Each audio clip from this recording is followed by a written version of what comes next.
Good morning, afternoon, or whenever you're watching this.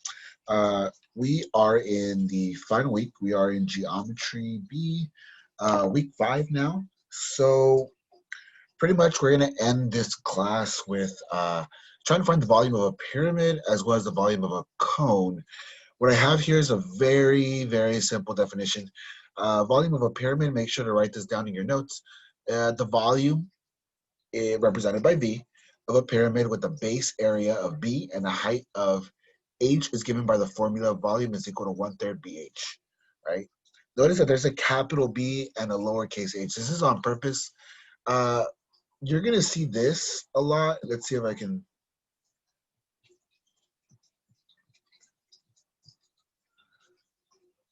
This capital B, right?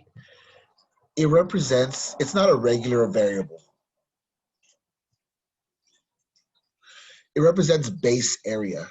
And what I mean by that is different 3D shapes have a different base area. So for example, a rectangular prism has a rectangular base. And in order to find the area of a rectangle, it's length times width. However, if we're dealing with a cone, it has a circular base. And the area of a circular base is pi r squared. And that capital B will change with depending on what, will depend if you're trying to solve for a pyramid, right? Because then it changes to volume is equal to 1/3, right? Times big B becomes length times width times the height of the 3D shape. This is the pyramid formula, right? However, that big B can also represent the the formula for the volume of a cone, right? Now, if you're looking this up online or if you're looking up another video, you might see this, which is why I'm going over this, right? The big B in this case, when we're talking about a cone, right? It's pi r squared times h. Notice I'm putting h in capital letters. I want you to understand that h is the height of the 3D shape, whatever it is, right? Now, if you're like, I don't know what you just said, right? What is the big? Do I have to memorize what the big B is? No, not for our purposes, not really. I have to explain what it is, but if you can just remember these formulas, you're gonna be fine for this week, okay? So if you remember that that's the formula for a cone and the other one's the formula for the pyramid, whenever I ask you, okay, what's the formula of this? You're gonna use one or the other of these, all right? So just know that this is the important part, all right? Make sure you have this written down. This that I have here, like if you look up another video and it's talking about they might use this formula, just know that it's the same thing. It's just they use capital B to represent base area, and base area will change depending on what is the basis of your 3D shape. Okay, so we're gonna move on, right? So now we're gonna move on to a problem, and we're gonna focus on pyramids. So the problem, right, that we have here, right? Problem is Alex built uh, a model of a square pyramid with the dimensions shown. What is the volume of the pyramid? Okay, so how can we find the volume of this pyramid right here? Well, we need to know a couple things. A couple things. The base area of a pyramid in this case happens to be a square. It happens to be a square or a rectangle, however you want to call it. I know those are not the same things, but for our purposes, they might as well be because you can find the area of a square or a rectangle by using length times width. And of course, if we were to multiply by the height of the pyramid, we also get depth. We also get the 3D shape. And since a pyramid is essentially just a box that, like the bottom half is a box, but the top is kind of like caved in, right? It's all focused on one point. We need that 1/3. That 1/3 in that formula means that instead of just using the regular rectangular prism formula, it's actually a third because if we don't have the full rectangular prism, we're missing a lot of the volume. We actually have to account for that. So when we have a 1/3 in the formula, it actually reduces the total volume and it accounts for it, and that's why it's the formula for a pyramid. Okay, so how do we find this? Well, we want to start with step one. Step one is volume of a pyramid formula, right? So I put volume is equal to 1/3, and in parentheses, I put length times width, close the parentheses, open another set of parentheses, and height. I want to emphasize this because, our length might be that, and our width is this, but our height is right there. That 16, it's not representing the diagonal side of the pyramid. That's not what the height is. It's actually representing the middle section from the top of the pyramid straight down to the bottom of that pyramid. That is the height. We always need to use the straight height. If we try to use the slanted height, it'll give us the wrong answer. Okay, so now that we have the formula and now that we know the dimensions, what are we going to do? We're going to move on to step number 2, which is we substitute the pyramid's dimensions, its base, length, and width, and height. So for step 2, right, I have volume is equal to 1/3. I haven't done anything with the 1/3. I'm going to leave the 1/3 for the end. So you just ignore the 1/3 for now. Make sure you write it down, but just ignore it for now. In parentheses, my length is 24. Right, so I'm going to put 24 there. My width happens to be 24. It's not always going to be the case. It's 24 in this case, but it's not always going to be that way. So just make sure, that's why you always want to double check that you're putting in the correct values where they're supposed to be. And of course, height is 16. So I'm going to plug in 16 for H. Okay, now that I have everything substituted, what am I going to do? I'm going to move on to step 3. Multiply my dimensions. That means I'm multiplying 24 times 24 times 16 because they're all in parentheses. And I end up with 9,216. Notice I still have the 1/3 in front of it, right? And I still kept in the parentheses. I'm technically supposed to multiply 1/3 times 9,216. However, because 1/3 is a fraction, when you multiply a fraction, really you're just dividing by the denominator is what's going on. So in this case, 9,216 ends up being divided by 3, right? That's when we move on to step 4. Divide the previous answer by 3 to get rid of the fraction, okay? So really, it's just that, and my volume is 3,072 centimeters cubed. Now remember, that's just a label. I'm not actually going to cube this answer. It's just a label to let me know that my answer is in volume, right?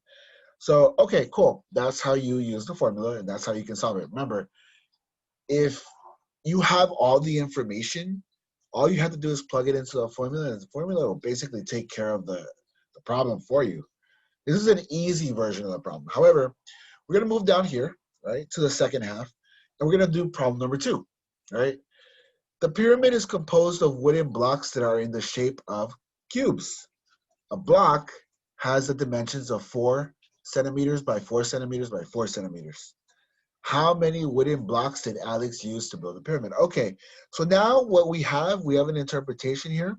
My interpretation says since the wooden blocks are cubes, we can use the formula for a rectangular prism or a cube formula. Either way, it's going to be the same thing. Length times width times height to find the volume, right? To find its volume. Then we can divide the pyramid's volume with the volume of the cube to find out how many cubes would fit into it, okay? So pretty much what they're saying is if I had a 4 by 4 by 4 cube, how many of these cubes could fit into that pyramid is really what the problem is asking me, right? And the only way to know that is to figure out, well, if I can figure out the volume of my cube, right? Like they're telling me that I have a box. Okay, that is a terribly drawn one. Let me try that again.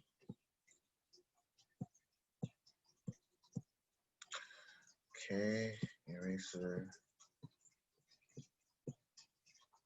Okay. Let's try that again.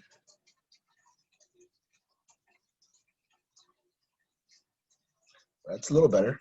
They're saying is the cube is a 4 by 4 by 4, meaning that the length of the cube is 4, the width of the cube is 4, and the height of the cube is 4.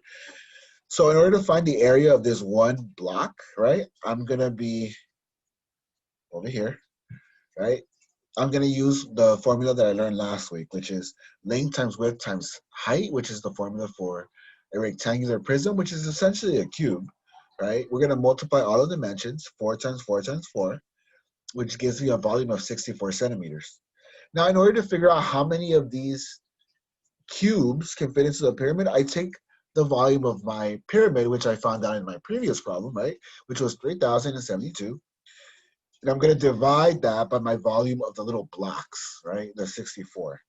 Because if I end up dividing them, I find out, right, that addicts would need to use 48 of these 4 by 4 by 4 cubes to make a pyramid that from the first problem.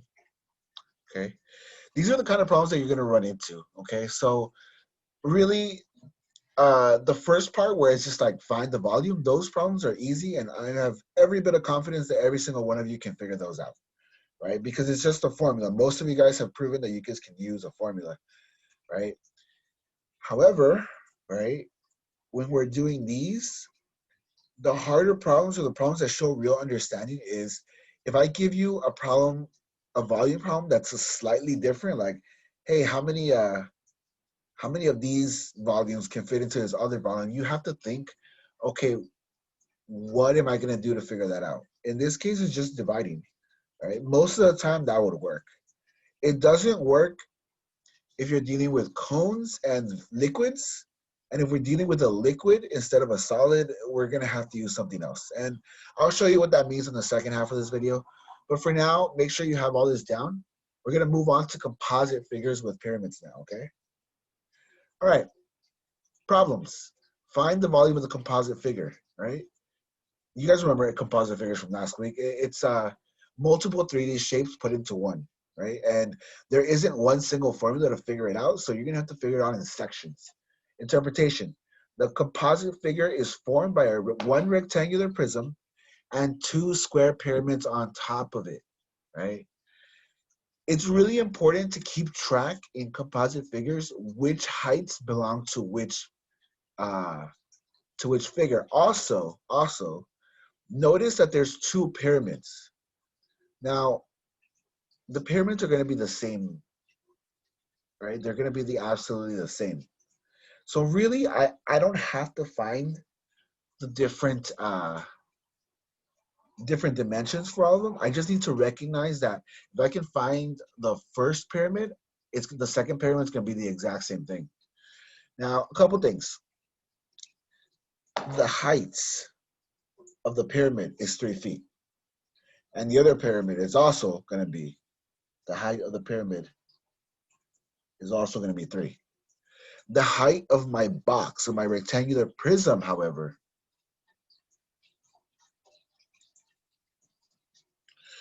is going to be 2 because those are separate, okay? My width of my box is going to be 5. My length of my box is going to be 5. However, you need to also recognize that the length of the pyramids, right? There's 2 pyramids, and they're equal size, and they happen to fit right next to each other on top of a box which has the length of 10, meaning if 2 of them can fit into it, each one of these has to be 5, right? It has to be 5. And in case you can't tell, that's an arrow. 5 is the side length of that pyramid. The 5 also happens to be the width of that pyramid, because if you see, the width of the box is the same thing on top as the width of the base of the pyramid. And this is the interpretation part that you guys are going to have trouble with. But it's okay, because once you figure out kind of where everything belongs, you can just plug them into the formulas. Part 1, right? We're right here now. Part 1, find the volume of the rectangular prism. As we did last week, we know that the volume, we start with the volume formula, and the volume formula for the rectangular prism is length times width times height, which in this case, we know it's going to be 10 times 5 times 2. 10 times 5 is 50. 50 times 2 is 100, right? That was step 2. We used the volume formula. Then we substituted 10, 5, and 2. And then we multiplied them out to get our answer, to get 100 feet cubed. So we know that the volume of the rectangular prism happens to be 100 feet cubed. We're not done. That's just part 1. Part 2, we need to find the volume of those pyramids. Now, remember what I said, that the pyramids are exactly the same? Meaning that if we find just one of those pyramids, we can find technically both of them, right? So we start with the pyramid formula, which is 1/3 times parentheses length times width, parentheses times height. Then we're going to substitute what we know, right? So the pyramid, remember, it's 5, and this 5 is also up here, right? So my length is 5, my width is 5 for that pyramid, and the height is 3, right? This is where the different heights come into play. You have to pick the correct heights, because if I use the wrong height, it'll give me the wrong volume. In this case, we multiply them out. 5 times 5 is 25, and 25 times 3 is 75.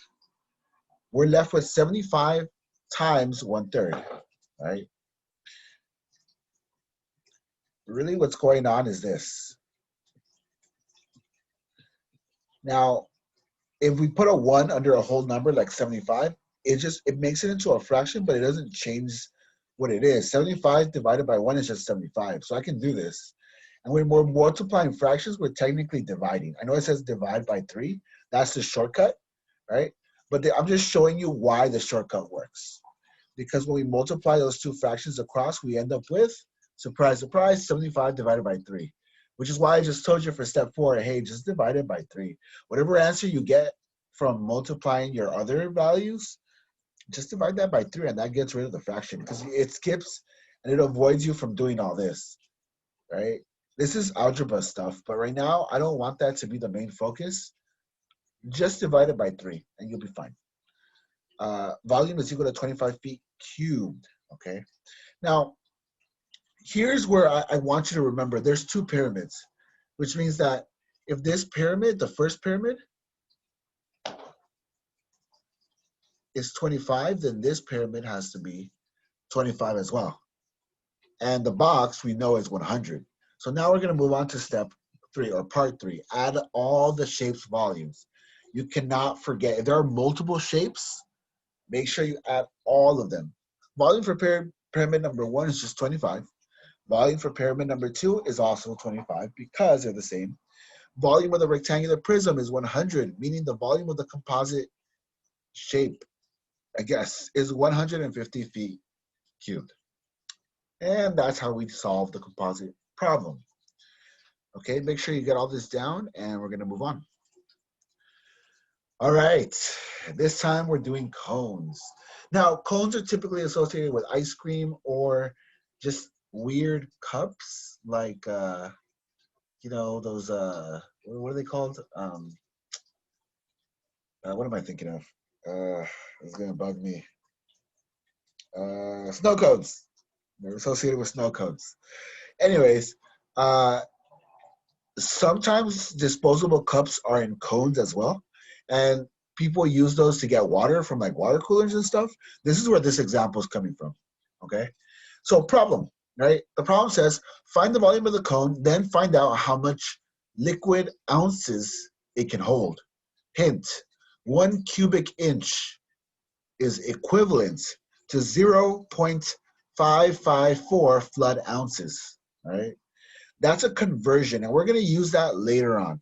For now, we need to just focus on part 1 of the problem. Part 1 of the problem is just, hey, we need to find out how much space is inside of this cone. We need to find the volume of the cone. Luckily for us, we have everything we need from the diagram, from the shape, right? Because what we see is we have the radius. Our radius, remember, is from the center of the circle, right, to any point in the circle. That's 2 inches in this case. And from the center of the circle to the top of the cone is the height, right? So this is my R, and this is my H. Okay, so now we need to start with the cone formula. Now, if you remember from the first slide, the cone formula is just the following. 1/3 times pi times R squared times H. Okay, cool.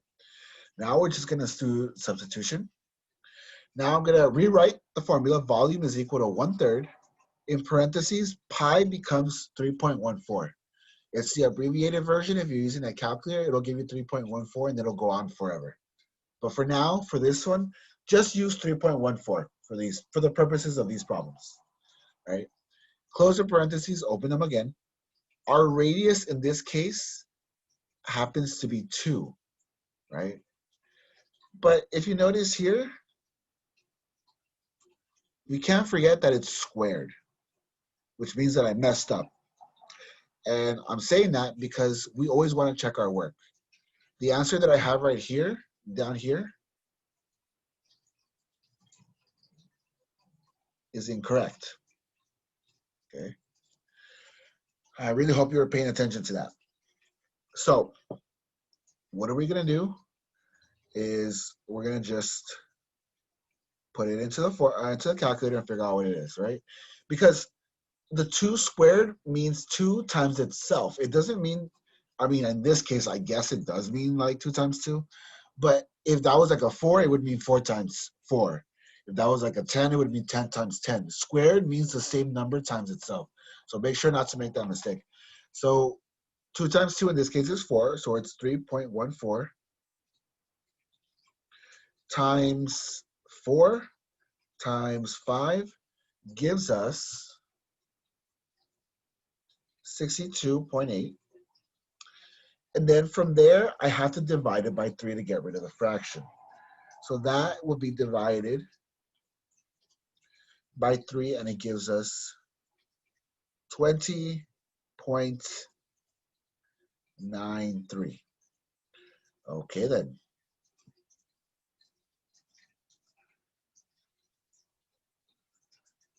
Wrong.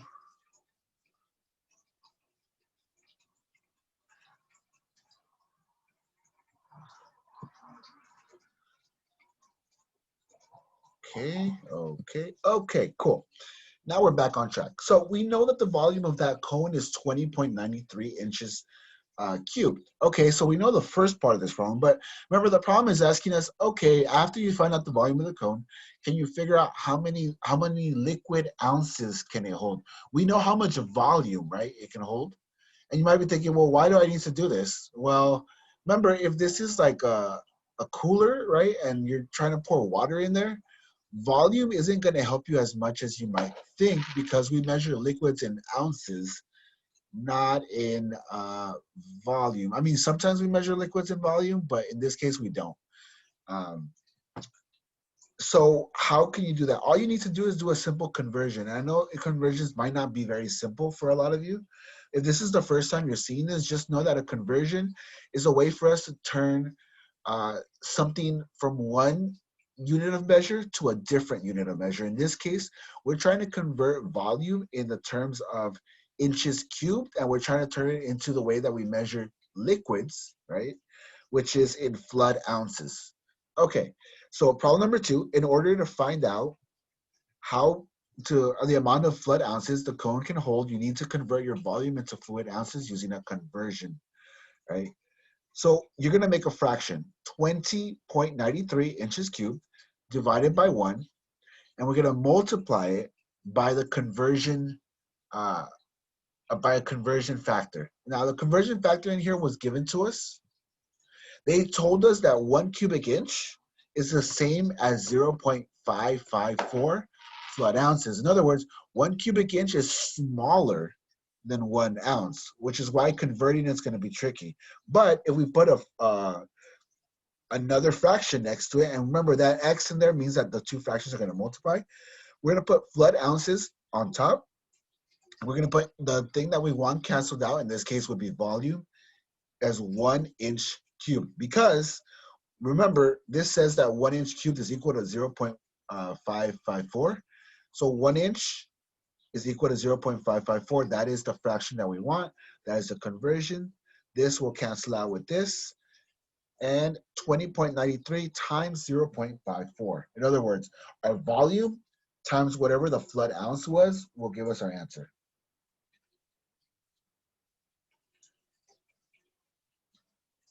Which means that gives us a grand total of 11.59 ounces. Let me undo that because I know you guys don't like the way I do my fives. There you go. That's better. Okay, that means that that cone, right, that cone cup or whatever it is, can hold 11.59 ounces. Now, in terms of the real world, one water bottle is about, if I'm wrong, 16 ounces. So one of these giant cups of cones can hold almost as much as a regular bottle of water. So yeah, that's a big cone. Anyways, let's move on, shall we? Now we're going to move on to composite figures. Same thing. You are expected to be able to find this. We are expected to be able to do the problems forwards and backwards as well. For the composite figures, similar to all this, here we have a cylinder and with a cone on top of it, right? So problem, find the volume of the composite figure. So here, I decided to use a T chart like I did in last week. So, you know, if you're confused, this is what I did last week. And I'm just, because this is all just one giant step, right? In order for us to find the volume of the composite figure, we need to find the volume of the individual cone that's on top, and we need to find the volume of the cylinder, okay?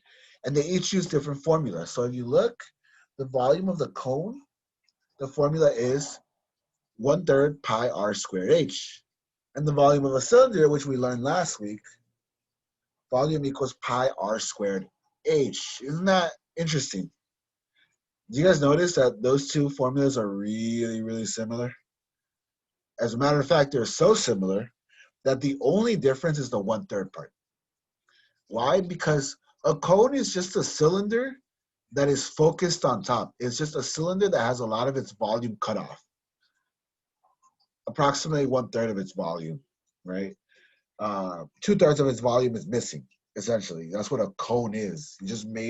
You start off with a cylinder and you just made the cylinder smaller. So in this case, right, we need to make sure that we understand where everything is. Because the height of the cone is not going to be the same as the height of the cylinder. So if we notice over here, 13 millimeters is the height of the cylinder, and 19 millimeters is the 13 millimeters is the height of the cone, and 19 is,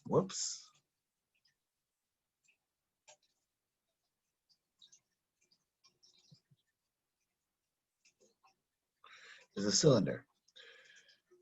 Okay, so where did I get 13 and 19 from? Originally, the problem didn't actually tell me that. The problem gave me this 32 milliliters, right? And it gave me 19 milliliters. And you should be very careful because the 32 milliliters that you can see here, right? You're like, what's that? Well, we're not going to use that, not necessarily. We used that to figure out what the cone was, the cone height, because what the problem did was they gave me 32 milliliters for the whole thing, for the whole composite figure. And they said, hey, by the way, the height of the cylinder is 19 only, right? Which implies that the height of the cone is 32 minus 19, which happens to be 13. Now, I just labeled it as 13 for you guys here, but just know that you are going to have to come up with that on your own for some of the problems, okay?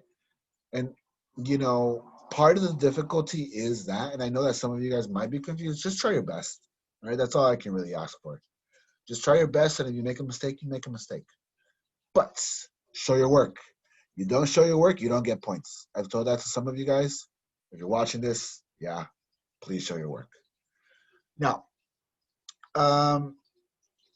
right, so we're here, right? volume, I just replaced it. Now remember, pi is 3.14. And in this case, the radius is going to be the same for both problems because they both share the same circle. So the radius is going to be the same. The radius in this case is just 8. So in this case, the radius is 8 and the height is 13 for my cone.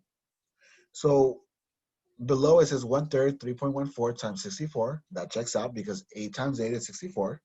8 squared is the same as 8 times 8. And 13, right? So we have there. All right, so that's our substitution. And we did the squaring. So now we need to move on. Let's multiply these three together and we get this. We get 2,612.48. In other words, 13 times 64 times 3.14 multiplies together to get 2,612 with 48. And then we just divide by 3 because we have a 1/3 that is multiplied by 2,612 with 48. So 1/3 of that is just 870 with 83 milliliters cubed. That is the volume of my cone and only my cone. Now for the volume of the cylinder. We start with the formula as usual, pi r squared h. There's no 1/3 to worry about, so it's going to be shorter. Volume is just, pi is 3.14. Our radius happens to be the same. It's still 8, right? So it's 8 squared. But this time our height is 19. Right? It's not 13 anymore. It's 19. Cool. So this is my substitution. Now, volume is equal to 3.14 times 64 times 19. That's my multiplication step. Let's multiply them all out, and then I get volume is 3,818.24 milliliters. That is the volume of my cylinder. Cool. Now that I know each individual volume, I'm going to add them together in this step down here, just like we've been doing with the previous composite problems. So the volume of the cone, 870.83, plus the volume of my cylinder, 3,818.24, equals the volume of my composite figure, which is my final answer of 4,689.07. Now, a side note about composite figures, right? Let's, this is how you normally solve them, right? But why don't we, for the sake of argument, say that you guys ran into something else? Yeah.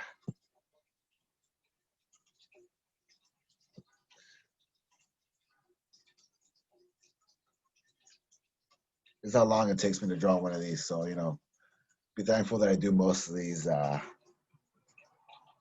my own. But what if I were to do something like this?